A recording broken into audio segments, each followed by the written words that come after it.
अब लगातार हंगामे की बात हुई, बवाल की बात हुई, इसमें पुलिस की भूमिका पर संदेह किया गया। अखिलेश यादव उसको लेकर के हमलावर रहे, अपने सोशल मीडिया हैंडल से वीडियो पोस्ट किए। ऐसी सीटें उत्तर प्रदेश उपचुनाव में जहां पर हंगामे की तस्वीरें आई, पुलिस पर आरोप लगे, वहां का रिजल्ट क्या रहा, इक्वेशन क्या थी, एक रिपोर्ट के जरिए दिखाते हैं आप।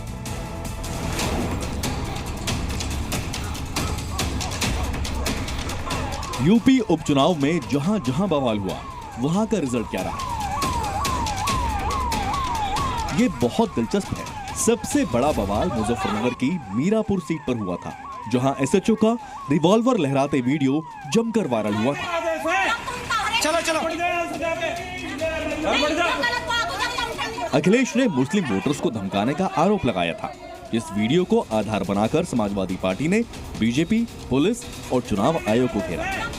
चलो चलो।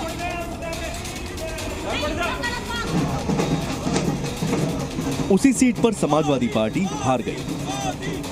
बीजेपी गठबंधन की आरएलडी उम्मीदवार जीत गई। जीत का श्रेय तो मैं अपने दोनों भारतीय जनता पार्टी, राष्ट्रीय लोकदल के दोनों शीर्ष नेताओं को देना चाहूंगी। एक पथराव की भी घटना देखी होगी आपने, वहां पर जिस तरीके की घटना आपने देखी होगी, कैसे आप देखती हैं ये सारी घटना? देखिए, उस टाइम में वहीं थी, उसी इलाके में थी। ऐसा कोई नहीं हुआ कि पथराव हुआ है, लेकिन पथराव उन्होंने आपस में ही किया है। पुलिस की तरफ से कोई कमी नहीं रही, पुलिस ने तो उनको रोकने का काम किया है और झगड़ा होने से रोका है। उस टाइम मेरी गाड़ी भी वहीं पे थी, आसपास में। मीरापुर मुस्लिम बहुल इलाका है और यहाँ समाजवादी पार्टी को भारी समर्थन मिलने की उम्मीद थी, लेकिन आरोपों और पूरी जोर आजमाइश के बावजूद वो बीजेपी को हराने में नाकाम रही।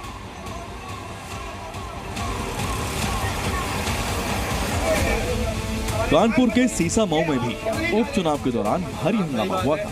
फर्जी वोटिंग का आरोप लगाते हुए बीजेपी कार्यकर्ता धरने पर बैठ गए थे। इसके साथ ही बीजेपी उम्मीदवार सुरेश अवस्थी की गाड़ी पर पथराव की खबरें भी सामने आई थी। सीसा मऊ में मतदान को लेकर तनाव के हालात बने रहे, लेकिन यहाँ जीत हुई समाजवादी पार्टी के उम्मीदवार नसीम सोलंकी थी। नसीम ने जी न्यूज से खास बातचीत में कहा कि वो महादेव के मंदिर में जल चढ़ाने भी जाएंगी। मैं सबका शुक्रिया अदा करूंगी, मेरी सीसा मऊ की जनता का। उन्होंने बहुत बड़ा उनका योगदान रहा मुझे इस जीत के लिए, क्योंकि मैं हर तरफ से लड़ाई लड़ी और आखिरी में यहीं पे मुझे इंसाफ मिला। महादेव पे जल चढ़ाने गई थी, दोबारा जाएंगी मंदिर? मंदिर जाने में कोई दिक्कत नहीं। जाएंगी? हाँ, जाऊंगी। मेरे देखिए जो अपने हैं, जो मेरे साथ जिन्होंने कंधे से कंधा, मैं तो रात में सो गई थी, इन लोग ईवीएम को देख रहे थे, इन लोगों ने निगरानी रखी है, तो मैं सबकी खुशी के लिए जो जहाँ कहेगा मैं जाऊँगा। आपको बता दें कि सीसा मऊ में बुर्के में आई महिलाओं की आईडी चेकिंग को लेकर भी जमकर विवाद हुआ था।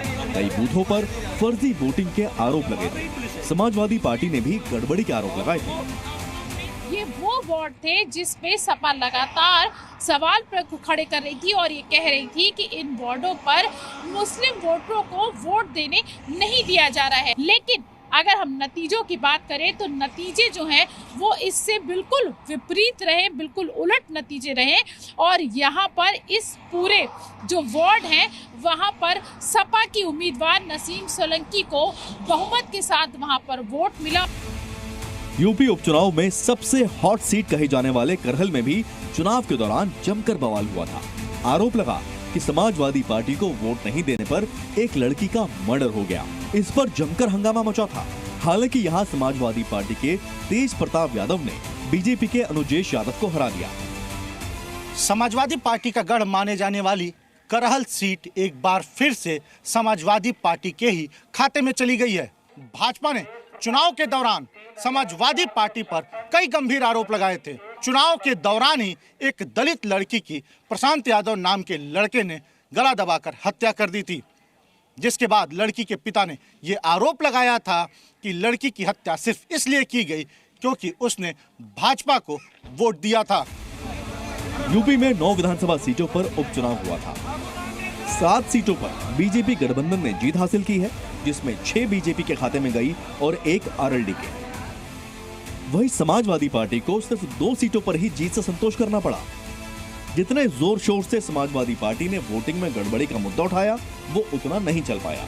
ब्यूरो रिपोर्ट, जी मीडिया।